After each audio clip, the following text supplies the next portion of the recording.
नमस्कार दोस्तों, study corner 24 channel में आपका स्वागत है। आज हम आप लोगों को साइंस जीके के अंतर्गत महत्वपूर्ण टॉपिक मानव दांत यानी ह्यूमन टीथ के बारे में बताएंगे, जिससे कि विभिन्न वनडे एग्जाम्स में क्वेश्चन बनते हैं। आइए देखते हैं मानव दांत। सबसे पहले दांत क्यों जरूरी है मनुष्य के लिए। दांत भोजन को काटने और चबाने के काम आता है।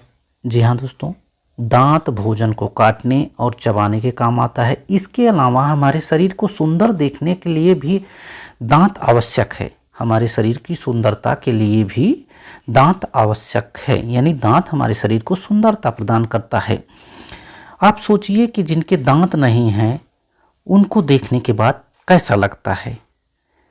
दांत का निर्माण कठोर ऊतकों से होता है। दांत का निर्माण कठोर ऊतकों से होता है, न कि अस्थियों या हड्डियों से। दांत के अध्ययन को ओडोंटोलॉजी कहते हैं। दांत के अध्ययन को क्या कहते हैं? ओडोंटोलॉजी कहते हैं। दांतों को सबसे ज़्यादा नुकसान फ्लोराइड पहुंचाता है। दांतों को सबसे ज़्यादा नुकसान फ्लोराइड पहुंचाता है।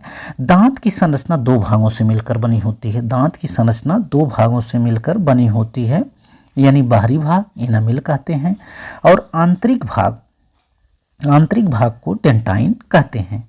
बाहरी भाग को एनामेल कहते हैं। एनामेल कैल्शियम एपेटाइट का बना होता है। एनामेल कैल्शियम एपेटाइट का बना होता है। यह सबसे कठोरतम भाग होता है। पूछा जाए कि शरीर का सबसे कठोरतम भाग कौन सा है, तो शरीर का सबसे कठोरतम भाग होता है एनामेल होता है। आंतरिक भाग यानी डेंटाइन कैल्शियम फास्फेट का बना होता है। आंतरिक भाग यानी डेंटाइन कैल्शियम फास्फेट का बना होता है। अब हम देखेंगे कि आंतरिक भाग जो होता है यह लगभग दांत का 80% भाग होता है। दांत का कितना होता है? आंतरिक भाग लगभग 80% होता है, जबकि बाहरी भाग 15 से 20% होता है। यानी इनामेल जो होता है, इनामेल 15 से 20% होता है। और आंतरिक भाग यानी जो डेंटाइन वाला भाग होता है यह लगभग कितना परसेंट होता है? यह लगभग टोटल दांत का 80 से 85% भाग आंतरिक भाग होता है। 80 से 85% भाग डेंटाइन भाग होता है।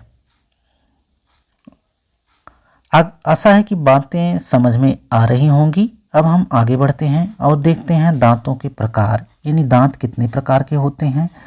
दांत 4 प्रकार के होते हैं। दांत 4 प्रकार के होते हैं।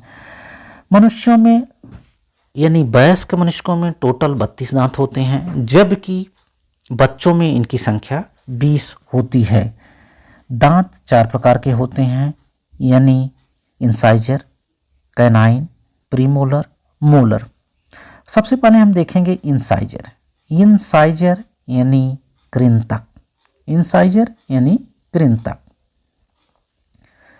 ये दांत भोजन को काटने का कार्य करता है। कृंतक क्या करता है? यह भोजन को काटने का कार्य करता है। कृंतक भोजन को काटने का कार्य करता है। इनकी कुल संख्या 8 होती है। टोटल संख्या इनकी कितना होती है? 8 होती है, यानी 4 × 2 = 8। इनकी संख्या कितनी होती है? 8 होती है। अब बात करेंगे रदनक। ये रदनक यानी कैनाइन की। इनकी संख्या कितनी होती है? इनकी संख्या टोटल 4 होती है। इनकी कुल संख्या कितना? 4 होती है, यानी 2 × 2 टोटल कितना हुआ? 4 होती है। रदनक इनका आकार नुकीला होता है। यह भोजन को चबाने फाड़ने का काम करते हैं। इनकी कुल संख्या 4 होती है। अब हम आगे बढ़ते हैं और देखते हैं अग्रचर्वणक। आगे बढ़ते हैं, देखते हैं अग्रचर्वणक यानी प्रीमोलर। इनका आकार चौड़ा होता है, यानी आकार में चौड़े होते हैं, जो भोजन को काटने तोड़ने का काम करते हैं। इनकी कुल संख्या 8 होती है। 8 मतलब 4 × 2, यानी इनकी टोटल संख्या कुल 8 होती है। अब हम आगे बढ़ते हैं और देखते हैं मोलर यानी चर्वणक को। चर्वणक यह अधिक चौड़े होते हैं तथा भोजन को पीसने तथा चबाने का कार्य करते हैं। इनकी कुल संख्या 12 होती है, यानी 6 × 2 टोटल 12 होती है। प्रत्येक जबड़े के अंतिम चवर्णक को अक्लदाढ़ यानी विस्डम टीथ कहते हैं।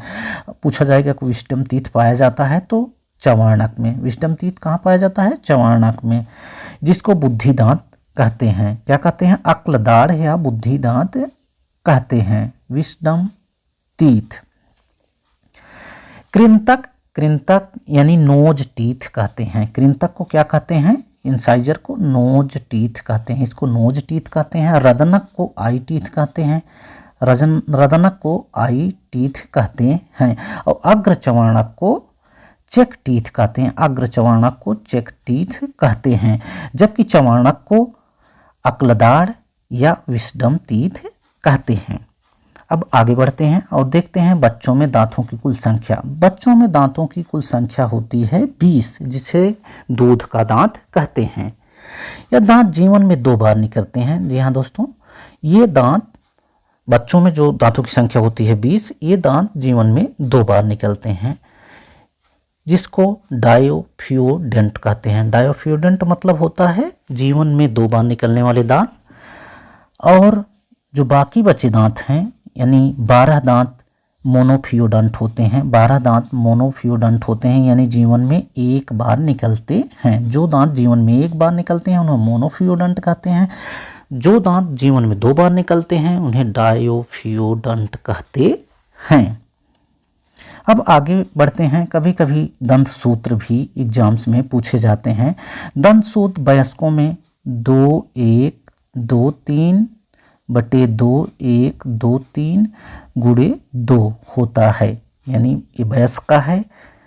ये आई, इंसाइजर, कैनाइन, प्रीमोलर और मोलर।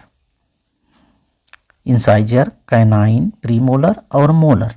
दंत सूत्र हुआ 2 1 2 3 बटे 2 1 2 3 × 2 होता है, ये वयस्क का होता है।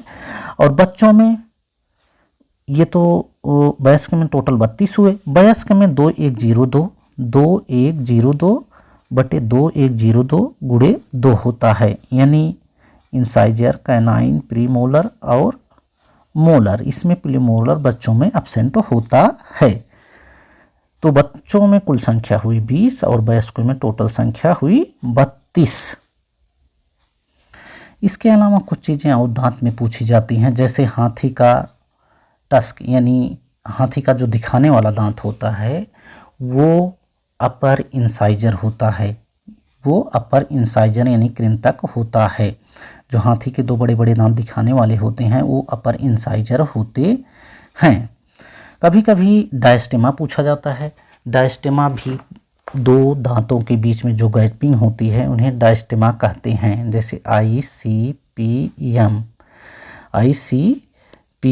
यानी इंसाइजर, कैनाइन, प्रीमोलर और मोलर। जैसे खरगोश में ये कैनाइन एब्सेंट होता है, चूँकि शाकाहारी होता है इसलिए कैनाइन उसमें एब्सेंट होता है। तो इनके बीच की जो इंसाइजर और प्रीमोलर के बीच में जो गैपिंग होती है, इंसाइजर और प्रीमोलर के गैपिंग को क्या कहते हैं? डायस्टेमा कहते हैं। डायस्टेमा भी कभी कभी वनडे एग्जाम्स में पूछ लिया जाता है।